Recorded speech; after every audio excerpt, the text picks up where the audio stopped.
Fantasia in Montreal. What do you think? Fucking rocks! So this is a pretty big audience over here. Oh yeah, it's great. I'm really excited about it. Cool. And in case people need to take notes, they've got a little desk here. Absolutely. That's very nice. So let's give it up to the director of the film. He's also featured in it. We know him from the Scream movies and Ready to Rumble and things like that.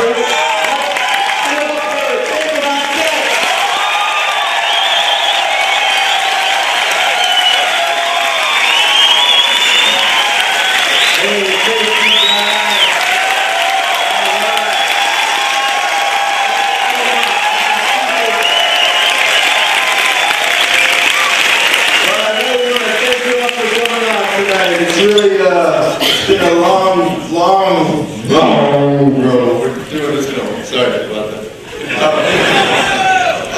But I hope you enjoy it. I made it specifically with the genre audience in mind, with horror fans and slasher fans and comedy, and I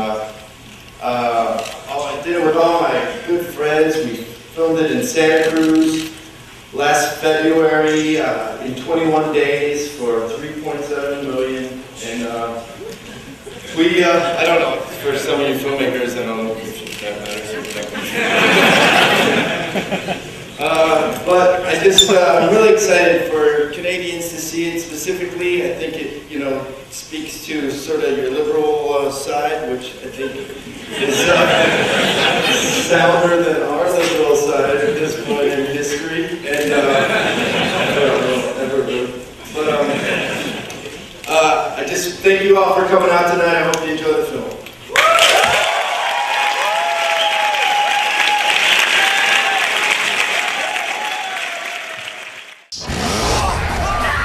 From the warped mind of David Arquette. What do you think he's after? Hippies. On 420, prepare for a killer trip.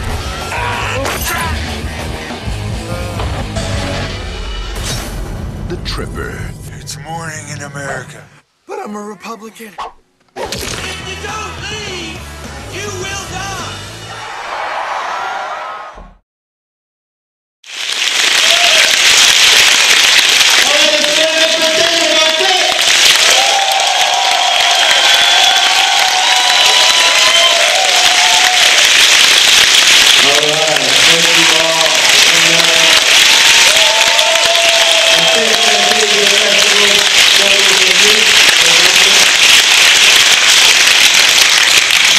So David, tell us what the inspiration was for the Tripper. Well, there was a lot of inspiration. Well, there were a bunch of different ones. I grew up in California, where Reagan was governor, then president, and then when he made the cut to mental health, it was like overnight we saw not just like sort of your typical drunk out. We saw insane people on the streets. And, we hung out in kind of hoodie neighborhood, so they really sort of were there. They were probably in Beverly Hills as much as they turned up right where we were all hanging out as kids, running around and throwing firecrackers at them. Stupid, but it was like, out of nowhere, the whole world had changed, and I didn't understand until my mother explained it to me. And then, so that was one portion of it. The other one was, there's a concert in Northern California in Humboldt County it used to be called Reggae on the River, but now it's called Reggae Rising. And it's happening pretty soon. It's every summer, and it's the biggest reggae festival in America. And it's incredible. So I was there, and I was with some friends, and we were wasted and sitting by the river, and surrounded by redwoods, and the sun went down, and the stars were there. I was looking around at the hippies, and there was no lights. I was like, it'd be crazy if a psychopath came out and tried to hack the peaceful kind of thoughts you had.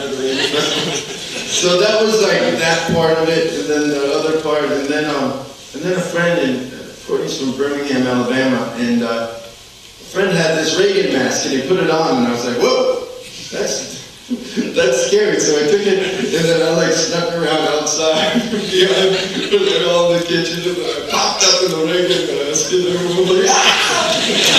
So I was like, okay, it's definitely scary.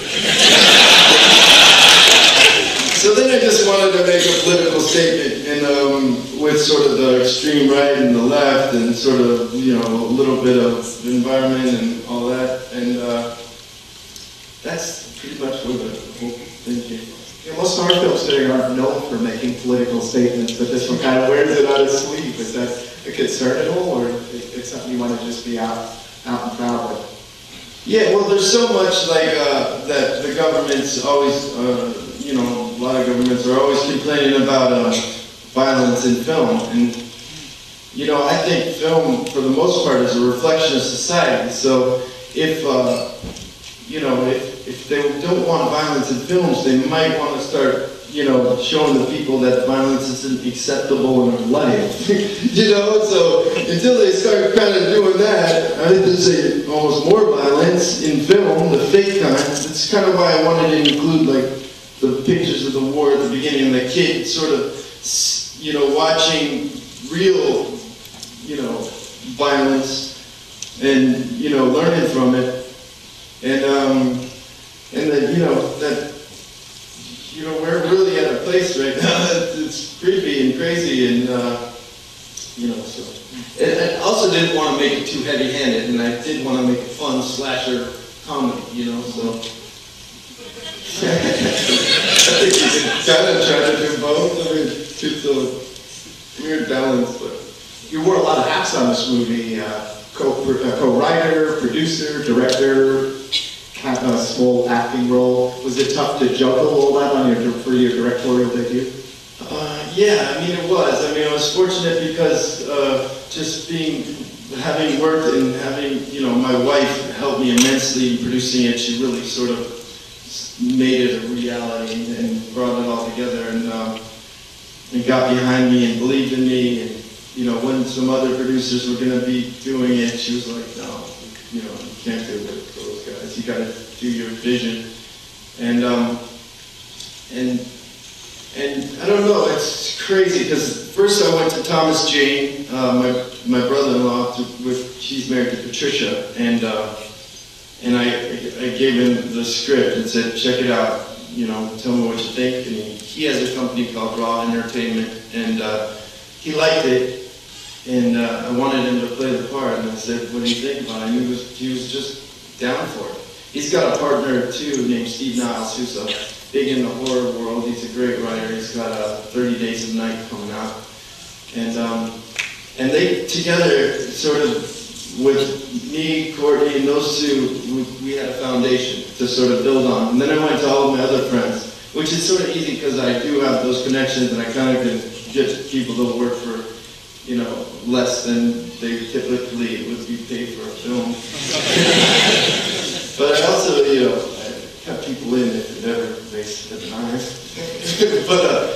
but it, you know, so that was the sort of foundation of it, and then once we had that core group, and then I went out to Paul Rubens and Lucas Haas and Balthazar Getty, all people I'd worked with and some of my best friends. And I gave it to them, and they like looked at their schedule and said they could make it work. And then Jamie King came on board, and I can't like thank her enough, because she really was the sort of glue that brought it all together. I really needed somebody who could be like that, you know, damsel in distress. That's so stupid.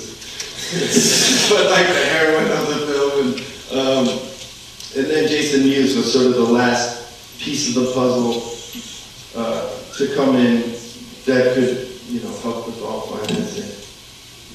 Distribution for the film has been kind of spotty so far. How does Montreal Fantasia's reaction and attendance compare to what you've screened so far? Yeah, it's unbelievable. I mean, we've had some great screenings, but this is definitely one of them. And you know, it's really great when you screen it for people that love the genre and sort of get the jokes. And Because some people don't.